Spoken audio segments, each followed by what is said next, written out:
The cameras were rolling, the studio lights were blazing, and Joy Behar had no idea she was about to make the biggest mistake of her career. Somewhere between her third question and her fourth, she would cross a line with a man who had spent 40 years refusing to play Hollywood's games, a man who had survived plane crashes, built furniture with his own hands, and stared down studio executives who thought they could tell him what to do. Harrison Ford didn't come to The View looking for a fight. But Joy Behar was about to discover that the man who played Han Solo and Indiana Jones hadn't been acting when he told the galaxy to never tell him the odds.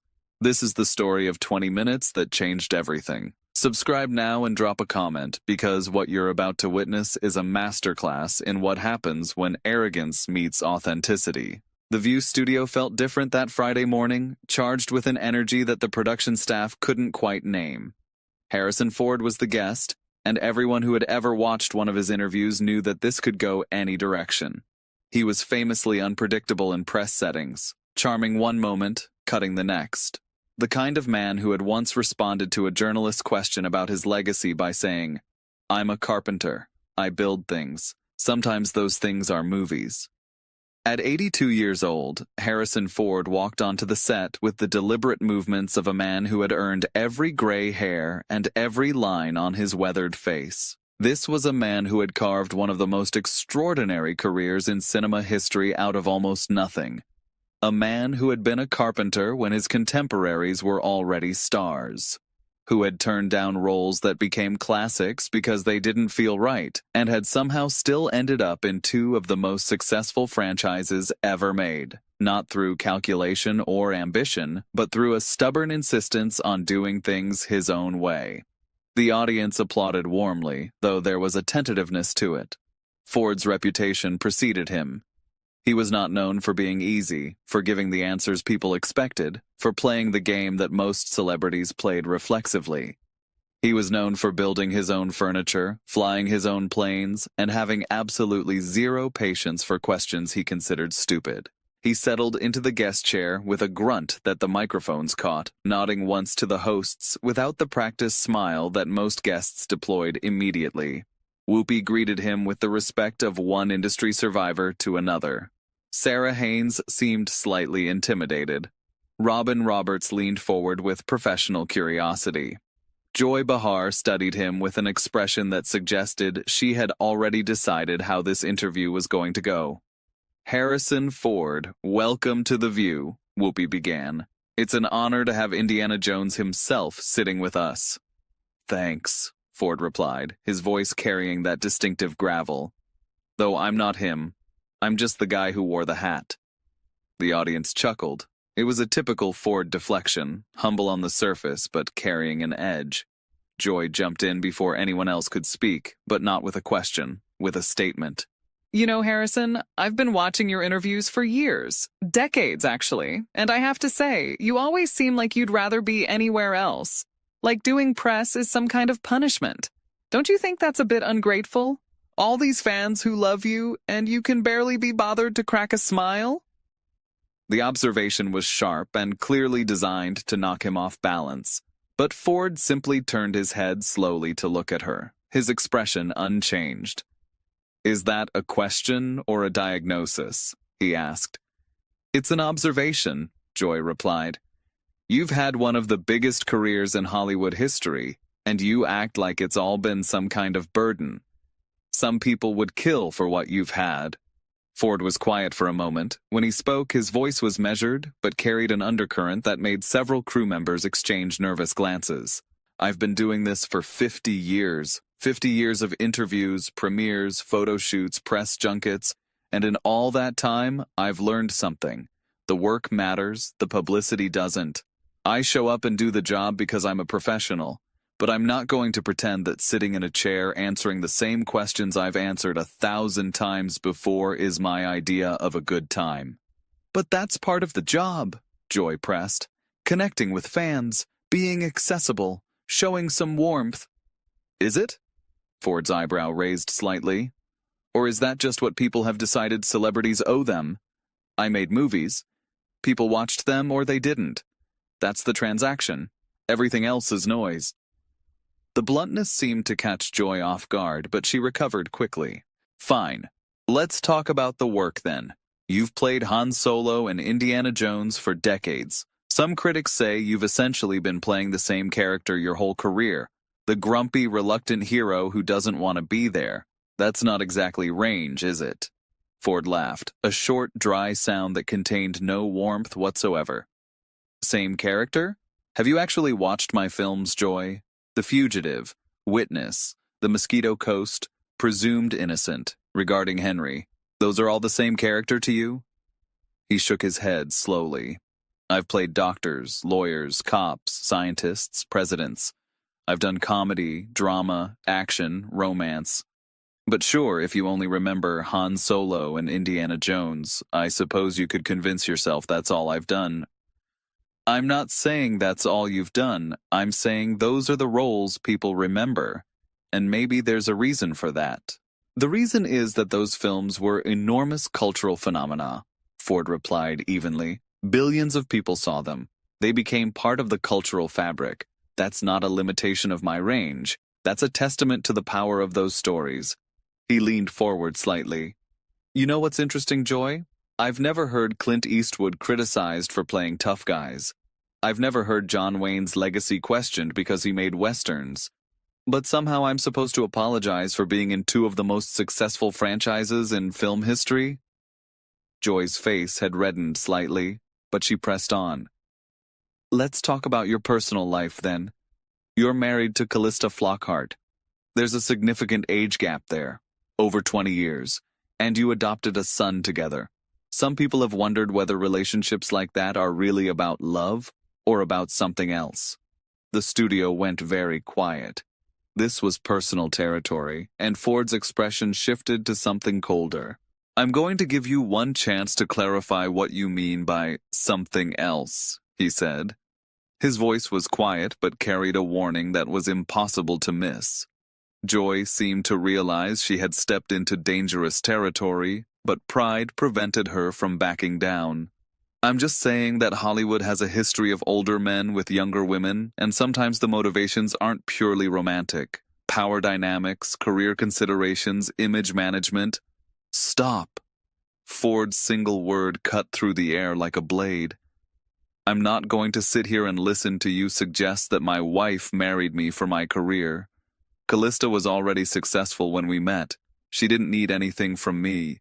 We fell in love. We've been together for over 20 years. We've raised a son together. That's the reality. Your implications are insulting to her, not to me. He turned to address the camera directly. For the record, my wife is the best thing that ever happened to me. She's smart, she's funny, she's kind, and she puts up with me, which is no small thing. Anyone who wants to question her motives can come talk to me directly. He turned back to Joy. But you won't do that, will you? Because it's easier to make insinuations on television than to actually engage with real people about their real lives. Joy tried to regain control. I was just asking questions that people wonder about. No, you weren't, Ford said flatly. You were fishing for controversy, that's different, and I've been around long enough to know the difference. He crossed his arms, settling into his chair with the posture of a man who had no intention of leaving. Let me tell you something about my life, since you seem so curious. I started as a carpenter. Not because I was killing time between auditions, because I needed to eat and nobody would hire me as an actor. I built cabinets and furniture for people while trying to get my career going. For years. While other actors were going to parties and making connections, I was sanding wood and installing doors. His voice carried a mix of pride and old frustration. George Lucas hired me to build cabinets at his house. That's how I got the audition for Star Wars, not through an agent or a connection or a lucky break, because I showed up, did good work, and somebody noticed. That's the foundation my career was built on. Craftsmanship, showing up, doing the job right. He paused, something more personal surfacing in his voice. You know how long I was a carpenter? Almost 15 years. From my late 20s into my early 30s. While other actors were becoming stars, I was measuring twice and cutting once. Learning how to work with my hands, learning patience, learning that there are no shortcuts when you're building something real. His eyes seemed to look past Joy into some distant memory. I built a recording studio for Sergio Mendes. I built a sun deck for Sally Kellerman. I renovated Joan Didion's house. Real work for real people who expected real quality. And that's the work ethic I brought to acting when I finally got the chance. You don't phone it in. You don't cut corners. You do it right, or you don't do it at all. He looked at Joy with something approaching contempt. So, when you suggest that my success has made me ungrateful, or that my marriage is some kind of arrangement, you're talking about things you don't understand. I've earned everything I have. Through work, through persistence, through refusing to give up when the industry told me I wasn't good enough. Joy seemed to be searching for a way to regain the upper hand. Fine. Let's talk about something else. Your plane crashes. You've had multiple emergency landings. Incidents where people could have been hurt. At your age, some people think it's irresponsible for you to still be flying, that you're putting others at risk for your hobby. Ford's expression shifted to something almost amused. My hobby? I'm a certified pilot. I've logged thousands of hours. I've been flying for over 30 years. I own multiple aircraft. I've done helicopter rescues in the Wyoming wilderness, pulling lost hikers off mountains. I've worked with the Civil Air Patrol. Flying isn't a hobby for me, it's a passion, it's a discipline, and yes, it's a risk. But so is driving a car, so is walking across a street in New York City. He leaned back slightly.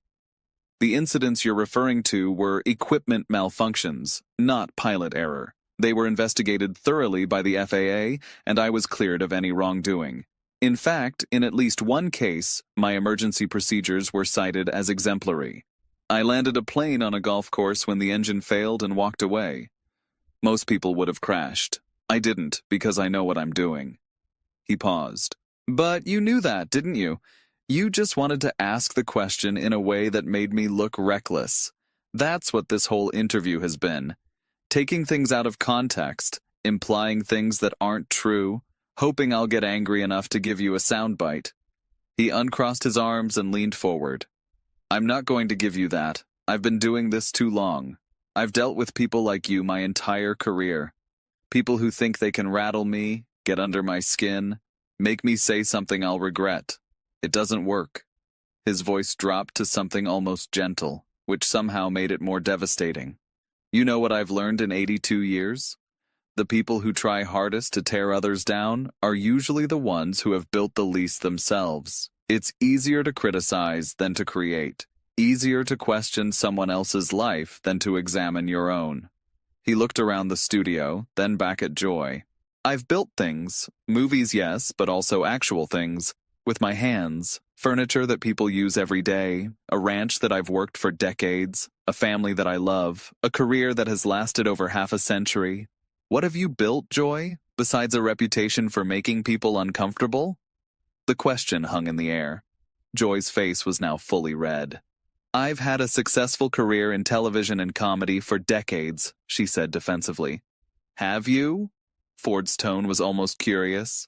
I don't know. I don't watch television much. I'm usually out flying or working on the ranch or spending time with my wife and son.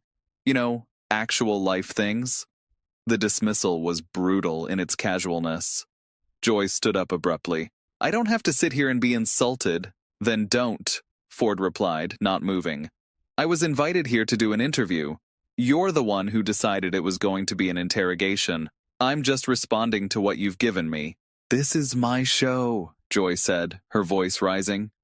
Actually, I believe it's Whoopi's show, Ford said, glancing at Whoopi, who was watching the exchange with barely concealed amazement. And Barbara Walters created it. But sure, it's your show. The correction was precise and delivered with the timing of someone who had spent decades working with the best screenwriters in the business. Joy stood frozen, clearly unsure whether to stay or go. Ford continued, his voice now carrying something that might have been genuine advice. You know, Joy, I'm not your enemy. I'm just a guy who made some movies. I came here today prepared to talk about work, about life, about whatever you wanted to discuss. But you came in with assumptions, with an agenda. You decided before I sat down that you were going to put me in my place. He shook his head slowly. I'm 82 years old. I've been put in my place by experts, directors who didn't believe in me, studios who thought I was finished, critics who said I couldn't act, time itself. You're going to have to try harder than a few loaded questions and some tabloid insinuations. He smiled, and for the first time, it almost reached his eyes. Sit down, Joy. Let's start over. Ask me about acting, about building things, about what I've learned in 50 years of doing this. I'm happy to have that conversation, but if you're just going to keep trying to provoke me, I'll just keep doing what I'm doing now, sitting here, comfortable, watching you get frustrated. Joy remained standing, her hands shaking slightly. I think we need a commercial break. We don't need anything, Ford replied. But if you need one, go ahead. I'll wait. Something in his absolute calm seemed to break Joy's composure completely. She turned and walked off the set without another word, leaving behind a studio that had gone completely silent. Ford watched her go, then turned to Whoopi with a shrug. Was it something I said? The audience, which had been holding its breath, burst into laughter. Whoopi was shaking her head, a smile playing at her lips. Harrison, you are something else. I'm a carpenter who got lucky, he said simply. That's all I've ever been. Sarah leaned forward, seizing the opportunity. Can we actually ask you about your career? About what you've learned? Ford nodded. That's what I came here to do. And for the remaining time, freed from Joy's hostile presence, Harrison Ford gave one of the most engaging interviews of his career. He talked about working with directors from Lucas to Spielberg to Villeneuve, about the discipline of craft, about finding love later in life, about what it meant to still be working, still flying, still building things at 82. He talked about the importance of environmental conservation, a cause he had championed for decades, about his 800-acre ranch in Wyoming, where he worked the land and escaped from Hollywood whenever he could, about why he still did his own stunts well into his 70s, not for ego, but because he believed audiences deserved authenticity. The body breaks down, he admitted with a wry smile. I've had injuries, but there's something about actually doing the thing, not just pretending to do it, that comes through on screen. The audience can feel the difference. They might not know what they're feeling, but they feel it. Sarah asked about his children, and his voice softened noticeably. 5 children from different marriages, ranging in age from their 20s to their 50s, each finding their own path. He spoke about the challenges of being a father while having the kind of career that took him away for months at a time, about mistakes he'd made and lessons he'd learned. I wasn't always present when I should have been, he said quietly. Work took priority when it shouldn't have. That's something I live with. But my children know I love them. And I've tried to do better as I've gotten older. Sometimes the best thing you can do is acknowledge your failures and keep trying. The audience left that day having witnessed something extraordinary. Not a fight exactly, though it had contained elements of one. Something more like a demonstration of how to handle hostility without becoming hostile, of how to refuse to play someone else's game without losing your composure, of how decades of experience and a lifetime of actually doing things gave a man the quiet authority to make loaded questions seem small. Joy Behar would return to the show after the break, but something had shifted. The other hosts treated Harrison Ford with visible respect for the remainder of his appearance, and viewers at home had seen something that would be discussed for years to come. The moment when Harrison Ford proved that you don't have to raise your voice to win an argument. You just have to be exactly who you are.